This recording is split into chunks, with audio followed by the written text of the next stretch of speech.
नमस्कार. वैदिक विश्व या यूट्यूब चॅनेलवर आपले सहर्ष स्वागत आहे. वैदिक सणांचे योग रहस्य भाग 12. श्री दत्तात्रेय जयंती. चतुर्दशीला किंवा पौर्णिमेला दत्तात्रेय जयंती येते. महाराष्ट्रात दत्तात्रेय जन्माला फार महत्त्व आहे. दत्तात्रेयांचा अवतार योग मार्गातील साधना सांगण्याकरिता झाला आहे असे म्हणतात. विशेष करून तंत्रमार्गात देवीप्रमाणेच दत्तात्रेयाला फार महत्त्व आहे. परंतु महाराष्ट्रातील भक्तजनांनी त्या सर्व योग आणि तंत्रमार्गावर मात करून दत्तात्रेयाला निरे भक्तिमार्गी बनवले आहे. महाराष्ट्रात केवळ नामस्मरणाने श्री दत्तात्रेय प्रसन्न होतात अशी भावना आहे. दत्तात्रेयाची जन्मकथा फार मोठी विचित्र आहे. नवीन पिढी आणि परधर्मी लोक आमच्या धर्मकल्पनाची बरीच टिंगल करतात. आमच्या बऱ्याचशा धार्मिक कथा अशाच विचित्र वाटतात. मात्र त्यातील रहस्य कळल्यास आमच्या कथाकारांच्या बुद्धी कौशल्याबद्दल आदर वाटतो. दत्त जन्माची कथा भागवतात आली आहे ती अशी. ब्रह्मदेवाच्या 7 मानसपुत्रांपैकी एक म्हणजे अत्री ऋषी. त्यांची पतिव्रता पत्नी म्हणजे सती अनुसया. त्या काळात अनुसयेसारखी पतिव्रता दुसरी नव्हती. तिचे पतिव्रता तेजासमोर चंद्र सूर्यसुद्धा निस्तेज झालेले दिसत. अनुसयेची दिंगत कीर्ती स्वर्गात गेली.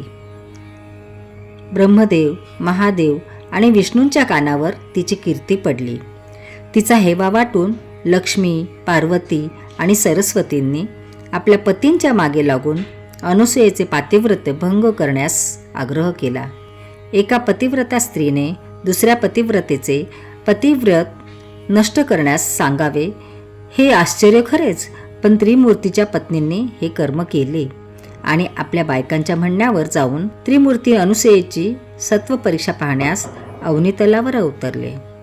एखाद्या सामान्य माणसाने आपल्या मूर्ख बायकोच्या म्हणण्यात जाऊन जर एखाद्या बिचाऱ्या पतिव्रतेशी असा दुर्व्यवहार केला असता तर आमच्या जुन्या मंडळींनी त्याला नरकाचे द्वार दाखवले असते.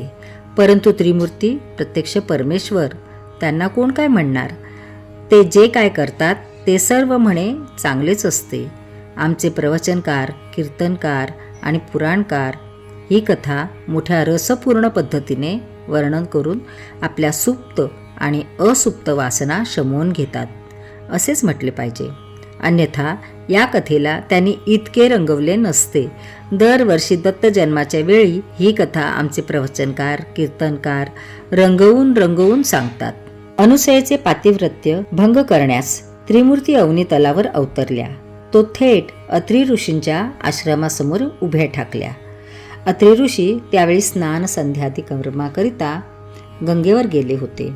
परंतु पातिव्रत्य धर्माने चालणाऱ्या अनुसयेने अतिथींचे स्वागत केले आणि त्यांना आश्रमात आसन दिले. अनुसयेने त्यांची इच्छा विचारली आणि सांगितले की तिचे पती अत्री ऋषी ब्रह्मकर्म करून लवकरच परततील. परंतु त्रिमूर्तींना घाई झाली होती. त्यांनी तिला सुग्रास भोजन करून जेवायला वाढण्यास सांगितले आणि ते सुद्धा साधेसुधे नाही तर नग्न होऊन.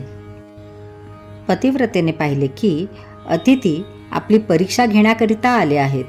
आपण पतिव्रता असल्याने आपल्यावर काम, वासना काय परिणाम करणार? अतिथी आपली बालकेच आहेत असा विचार मनात आणून अनुसयेने आपले वस्त्र काढले आणि वाढायला बाहेर आले. तो काय, तिथे अतिथी नसून 3 बालके रांगून रडत होती. पतिव्रतेच्या इच्छा सामर्थ्याने ते अतिथी बाळे झालीत. पतिव्रता पुन्हा वस्त्र नेसली आणि एकेका बाळाला भरवू लागली. अत्री ऋषी मध्यान्नी घरी परतले आणि पाहतात तर 3 बालकांचा टाहो. अत्री ऋषींनी ध्यान दृष्टीने पाहिले तर त्यांना दिसले की 3 बालके म्हणजे दुसरे कोणी नसून प्रत्यक्ष ब्रह्मा, विष्णू आणि महेशच होते. अत्रींनी त्रिमूर्तींना नमस्कार केला आणि अनुसयेला रहस्य सांगितले. ते ऐकून सती अनुसया धन्य झाली. बालके मोठी झाली. ब्रह्मा चंद्र झाला, विष्णू दत्त आणि महेश दुर्वास बनला. चंद्र गुरुगृही अध्ययनाला गेला, दत्त पितृगृही राहिला आणि दुर्वास तप करण्यास निघून गेला. अशा तऱ्हेने दत्तात्रेयांचा जन्म झाला. तिन्ही देवता दत्तात्रेयांत अंशरूपाने राहिल्या, म्हणून दत्तात्रेयाला 3 मुखे आणि 6 हात आहेत असे मानले आहे. ही कथा आहे तशीच खरी मानल्यास ती एकतर अशक्य कोटींतील आहे आणि शिवाय अतिशय अनैतिक आहे. आमच्या देवांनी घाणेरड्या पद्धतीने वागावे हे सावध मनाला पटत नाही. मग पुराणप्रिय वृत्तीचे लोक त्यात कितीही रस घेऊत. ही कथा भागवतात आली आहे, पण भागवतांतील दत्त एकमुखी आणि साधारण माणसासारखा 2 हातांचा मानला आहे. अति खोलवर विचार केल्यास अजन्मा अशा देवांना आमच्यासारखी जड शरीरे नसणे बुद्धिसंगत आहे. देवता शक्तिसंचाचे रूपाने असू शकतात, पण त्यांना मानवी शरीराची आवश्यकताच काय? सूर्यापासून जी प्रचंड शक्ती दर क्षणाला पृथ्वीवर व अंतरिक्षात पसरते, ती काय मानवी देहांच्या फौजेगणिक पसरते? देवतांना शरीरी मानणे निम्न स्तराच्या मनाचा व्यापार आहे. देवतांना जड शरीरी मानण्याची पद्धत शास्त्रीय अशा वैदिक परंपरेत केव्हा घुसली हे सांगणे कठीण असले तरी ती आज आहे हे अमान्य करता येत नाही. या व्यापक परंपरेत सर्व काही बसते. याच व्यापक परंपरेतील देवांनी अनुसूयेसारख्या निरुपद्रवी पतिव्रतेच्या पतिव्रताचा भंग करण्यास निघावे आणि समाजाने हा घोर अन्याय युगानयुगे सहन करावा.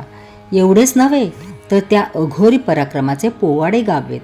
हे सर्व शक्य आहे, परंतु पुराणप्रियतेच्या सवंग श्रद्धेवर विसंबून राहून आपण ही कथा आहे तशीच गृहीत धरणार नाही.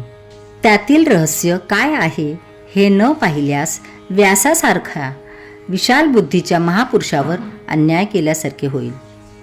कथेतील अत्री ऋषी, अनुसया आणि त्रिमूर्ती कोण? त्यांनी अनुसयेचे पातिव्रत्य भंग करण्यास का निघावे? अत्री ऋषी तेजस तत्वाचे उपासक होते. तेज नाही कोठे? ते सर्वत्रच आहे. अत्र तत्र सर्वत्र असलेले तेजस्तत्व अनुभवणारा महान साधक म्हणजे अत्री ऋषी. अनुसयेचे 2 अर्थ आहेत. एक म्हणजे ज्ञानमार्गाचे मागोमाग जाणारी साधकाची अध्यात्मवृत्ती आणि दुसरा म्हणजे जिला असूया म्हणजे हेवा नाही ती अनुसया. व्यापक तेजस्तत्वाचा अनुभव घेणारा श्रेष्ठ साधक स्वतःच्या तत्व अवधानात दुसऱ्या कोणत्याच वृत्तीला शिरकाव करू देत नाही.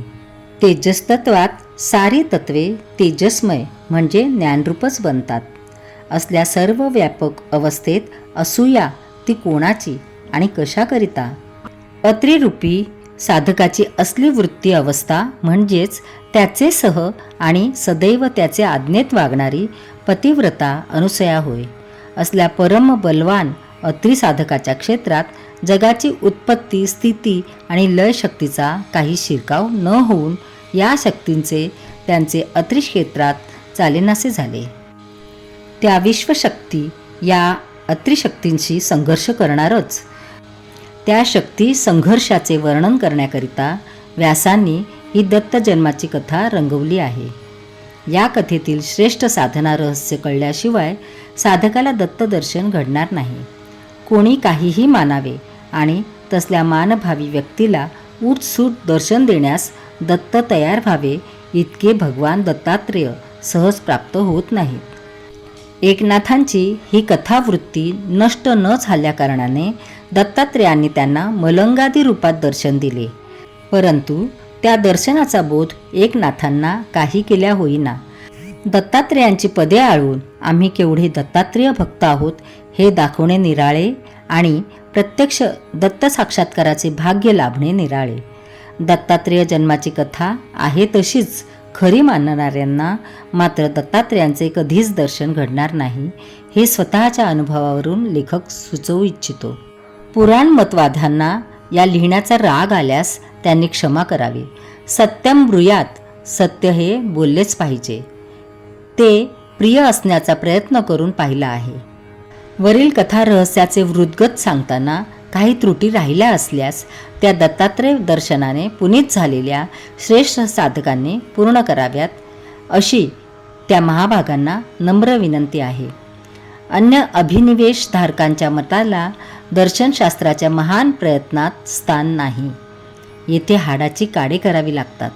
रक्तमांसाचा चिखल तुडवून सर्व शरीराचे मंथन करावे लागते आणि अशा तऱ्हेने शक्तींना आत पाडून शरीर आणि मन थकले म्हणजे मग एका अनाहूत क्षणी भगवंत दर्शन साक्षात्कार देत असतात. केवळ भावना ठेवणे वेगळे आणि कर्माला लागणे वेगळे. पौर्णिमेच्या पूर्ण दिवशी त्रिमूर्ती भगवान दत्तात्रयांचा साक्षात्कार करून दिल्यावर धन्य काम झालेला बलदा हेमंत अंतर्धान पावतो आणि शिशिर ऋतूला स्थान देतो. भारतातील प्राचीन योग साधनेच्या प्रसारासाठी या चॅनलची निर्मिती करण्यात आलेली आहे. माहिती आवडल्यास चॅनल सबस्क्राईब करा, इतरांना शेअर करा. पुन्हा भेटूया पुढील भागात. धन्यवाद.